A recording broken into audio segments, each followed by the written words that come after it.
प्यारे दोस्तों, group D के साइंस के 25 क्वेश्चन को आइए देखते हैं जो कि इम्पॉर्टेंट है एग्जामिनेशन के पॉइंट व्यू से। पहला प्रश्न क्या कह रहा है? पहला प्रश्न कह रहा है कि पौधों में वृद्धि केवल विशिष्ट क्षेत्रों में ही क्यों होती है? तो इसका करेक्ट ऑप्शन होगा मेरिस्टेमेटिक उत्तक केवल विशिष्ट क्षेत्रों में ही स्थित होते, अर्थात इसका करेक्ट ऑप्शन डी होगा। पादप कोशिका भित्ति मुख्य रूप से बनी होती है, किससे बनी होती है? तो यह मुख्यतः सेलुलोज से बनी होती है। निम्नलिखित में कौन सी धातु आसवन द्वारा शुद्ध की जाती है? क्या आसवन द्वारा शुद्ध की जाती है? तो इसका करेक्ट ऑप्शन होगा जस्ता। आगे देखिए, नेक्स्ट प्रश्न की बात करते हैं, चौथा की बात करते हैं। चौथा क्या कह रहा है कि निम्नलिखित में से किस प्रक्रिया में पोषण नाला से अवशोषित पदार्थों का विभिन्न अंगों तक परिवहन होता है, जहां उनका उपयोग जटिल पदार्थों के निर्माण हेतु किया जाता है? तो उसको क्या कहता है? तो उसको स्वांगीकरण कहते हैं। क्या स्वांगीकरण कहते हैं? क्या स्वांगीकरण। एथेनॉल को सांद्र सल्फ्यूरिक अम्ल की अधिकतम 443 के पर गर्म करने पर एथीन प्राप्त होता है। क्या प्राप्त होता है? एथीन प्राप्त होता है। तो होने वाला रासायनिक परिवर्तन क्या कहलाता है? तो इसको क्या कहते हैं? निर्जलीकरण कहते हैं। क्या कहते हैं? निर्जलीकरण कहते हैं। इधर देखिए, छठा प्रश्न की बात करते हैं। तो 15 ओम और 5 ओम दो प्रतिरोध को 12 वोल्ट की बैटरी के साथ श्रेणी क्रम में जोड़ा गया है, तो सर्किट में कितना धारा होगा? आइए इसको देखते हैं। यह देखिए, एक है यह रेजिस्टेंस है, ठीक, और यहाँ देखिए वोल्टेज सप्लाई कर दिया, यही बोल रहा है। एक है 15 ओम, क्या है 15 ओम, और एक है 5 ओम, ठीक। अब इसको यहाँ दे रखा है 12 वोल्ट की बैटरी से श्रेणी क्रम में जोड़ रखा है। तो देखिए, श्रेणी में रेजिस्टेंस की जो वैल्यू होती है वो ऐड होती है R1 plus R2 dot dot dot, ठीक। तो देखिए 15 प्लस 5 क्या हो जाएगा? 15 प्लस 5 बराबर हो जाएगा 20। हम डायरेक्ट आंसर ही बोल दिए भाई। अब देखिए, I बराबर क्या होता है? I बराबर होता है V/R, क्योंकि निकालने क्या बोल रहा है? निकालने बोल रहा है क्या? करंट। क्या रासायनिक होने वाली, देखिए एथिन नहीं, वो नहीं है, तो कितनी धारा प्रवाहित होगी? क्या धारा प्रवाहित होगा? तो देखिए I बराबर, I का मान दे रखा है, I बराबर कितना? वोल्टेज का मान दे रखा है 12 वोल्ट बटा रेजिस्टेंस की वैल्यू कितना निकाले थे? 20। अब इसको काटिएगा तो इसकी वैल्यू कितना आएगा? 0.6, अर्थात इसको हम बोल सकते हैं 6 एम्पियर। देखिए कहीं ऑप्शन में 6 एम्पियर दिख रहा है या 0.6 दिख रहा है ना? या देखिए 0.6 दिख रहा है या पॉइंट के बाद दिया हुआ, अर्थात करेक्ट ऑप्शन क्या हो जाएगा? V। 6 एम्पियर है ना, अर्थात इसका करेक्ट ऑप्शन क्या हो जाएगा? V। इतना बढ़िया से समझाए भाई, कंटेंट को देखिए और शेयर करिए, ठीक। 7वां प्रश्न की बात करते हैं।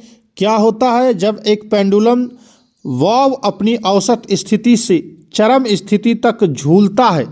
तो उसको क्या कहते हैं? तो स्थितिज ऊर्जा बढ़ती है और गतिज ऊर्जा क्या होती है? घटती है, ठीक। क्या होता है जब एक पेंडुलम वाव अपनी औसत स्थिति से चरम स्थिति पर झूलता है तो स्थितिज ऊर्जा बढ़ती है और गतिज ऊर्जा घटती है।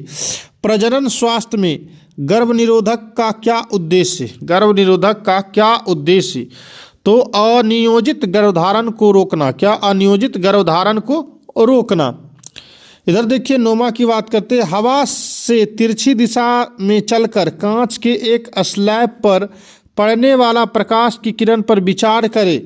निम्नलिखित में कौन सा कथन सत्य है? तो इसका करेक्ट ऑप्शन हो जाएगा, करेक्ट ऑप्शन क्या होगा? पहले इसको देखिए, आपतन कोण अपवर्तन कोण से छोटा होता है, यह बात क्या है? गलत है, ठीक, बड़ा होता है। इधर देखिए, आपतन कोण निर्गम कोण से बड़ा होता है, ये भी बात क्या है? गलत है, क्योंकि निर्गमन कौन बोल रहा है, जबकि अपवर्तन नहीं बोल रहा। अपवर्तन रहता तो सही होता है। इधर देखिए, जैसे ही प्रकाश की किरण वायु के कांच में प्रवेश करती है तो प्रकाश की साल कम होती है। ये बात एकदम 100% सही है भाई। यह देखिए प्रिज्म है, मान लीजिए इधर से कोई प्रकाश आ रहा है, जब इसके अंदर इंटर करेगा तो प्रकाश की वैल्यू थोड़ा तो स्लो होगी और यह इधर बाहर निकलेगी। ठीक, तो यही बोल रहा है तीसरा। चौथा की क्या बोल रहा है कि आपतित किरण निर्गत किरण एक दूसरे की समानांतर होते हैं। एकदम सही होता है, समानांतर ही होता है, अर्थात इसका करेक्ट ऑप्शन बी होगा। आगे देखिए, नेक्स्ट प्रश्न की बात करते हैं। 10वां प्रश्न क्या कह रहा है? 10वां प्रश्न कह रहा है कि अभिकथन और कारण नामक निम्नलिखित में से दो कथनों का संबंध में से सही विकल्प का चयन करें। तो इसका करेक्ट ऑप्शन क्या होगा? इसका करेक्ट ऑप्शन क्या होगा? बी। क्या होगा? वी, अर्थात ध्वनि तरंगे और क्या बोल रहा है? अर्थात ध्वनि तरंगे क्या बोल रहा है?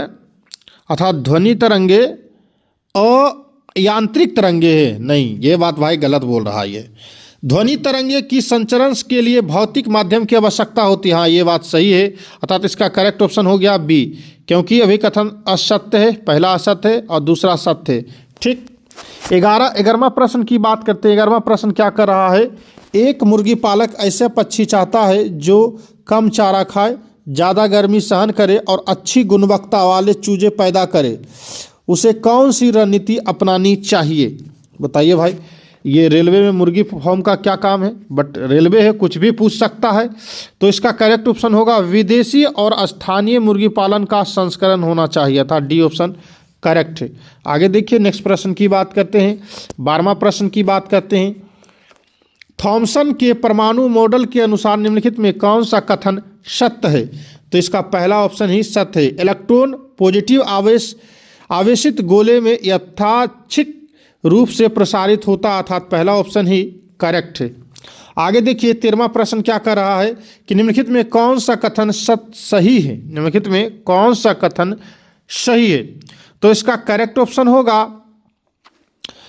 घृण सूचकों का उपयोग किसी यौगिक को अम्लीय या क्षारीय प्रकृति के जांच के लिए किया जाता है, अर्थात ये बात सही है। लौंग का तेल एक घृण सूचक है, ये भी बात सही है। लौंग के तेल का उपयोग किसी यौगिक शुद्धता की जांच के लिए किया जाता है, ये बात गलत है, अर्थात करेक्ट ऑप्शन क्या होगा? सी होगा।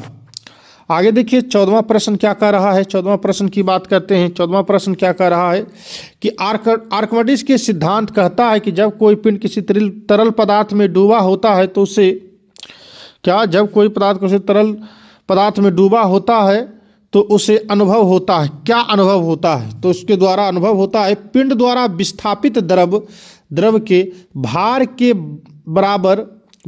बराबर ऊपर की ओर बल लगता है। ठीक, अर्थात इसका करेक्ट ऑप्शन डी होगा। 15वां प्रश्न की बात करते हैं। निम्नलिखित में कौन सा कथन सबसे अच्छे ढंग से बताता है कि हार्मोनल गर्भ निरोधक गोलियों के लिए दुष्प्रभाव क्यों हो सकते हैं? क्योंकि वे प्राकृतिक हार्मोनल संतुलन को बाधित करती है और अन्य शारीरिक कार्यों को प्रभावित करती है, अर्थात करेक्ट ऑप्शन सी होगा।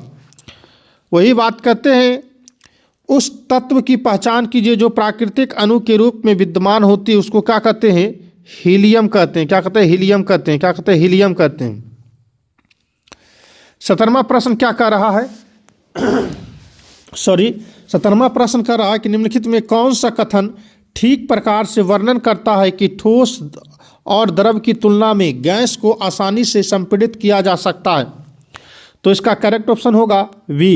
गैस के कण शिथिल रूप से संकुलित होते हैं और उनमें अंतराण्विक अंतराल अधिक होता है। क्या? अंतराण्विक अंतराल अधिक होता है।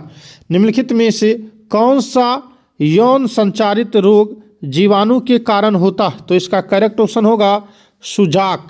क्या? सुजाक।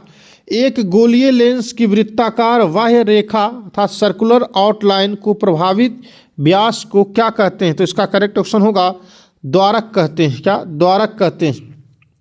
20वां प्रश्न की बात करते हैं। 20वां प्रश्न क्या कह रहा है कि निम्नलिखित में कौन सा से बड़े बांधों का परिमाण नहीं है? तो इसका करेक्ट ऑप्शन होगा वन रोपण। क्या? वन रोपण। निम्नलिखित में कौन से बड़े बांधों का परिमाण नहीं है, तो उसको क्या कहते हैं, वन रोपण। 21 की बात करते हैं, कार्बनिक यौगिक के संदर्भ में संक्षिप्त श्रृंखला संरचना की क्या विशेषता है, तो इसका करेक्ट ऑप्शन होगा डी। कार्बन परमाणु मुख्य कार्बन श्रृंखला से जुड़े होते हैं और पार्श्व समूह में बनाते हैं, अर्थात इसका करेक्ट ऑप्शन डी होगा। जब एथीन ब्रोमीन के साथ अभिक्रिया करता है तो किस उत्पाद का निर्माण होता है, तो इसका करेक्ट ऑप्शन होगा बी, अर्थात डाइब्रोमेथेन। क्या, डाइब्रोमेथेन। 23वां प्रश्न की बात करते हैं। 23वां क्या करा, निम्नलिखित में कौन सी गति समीकरण कण के अंतिम वेग से स्वतंत्र होता है, तो इसका करेक्ट ऑप्शन होगा, इसका करेक्ट ऑप्शन होगा एस बराबर क्या, एस बराबर यू टी। इसका देखिए, इसका पूरा इस पर हम एक न्यूमेरिकल बनाए हैं पार्ट 2 वीडियो में। क्या, एस बराबर क्या होता है, यू टी 1/2 AT स्क्वायर होता है। इस पर मैंने एक न्यूमेरिकल बहुत सुंदर करवाया है पार्ट 2 वीडियो में, जरूर जाके इसको देखें।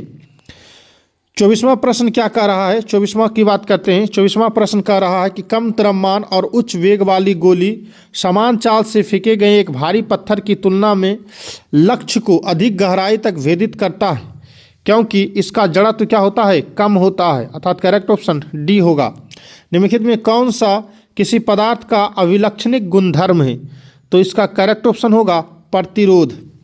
आर बराबर क्या होता है, रो डेल्टा एल बटा ए होता है। क्या, आर बराबर क्या होता है, रो डेल्टा बटा ए होता है।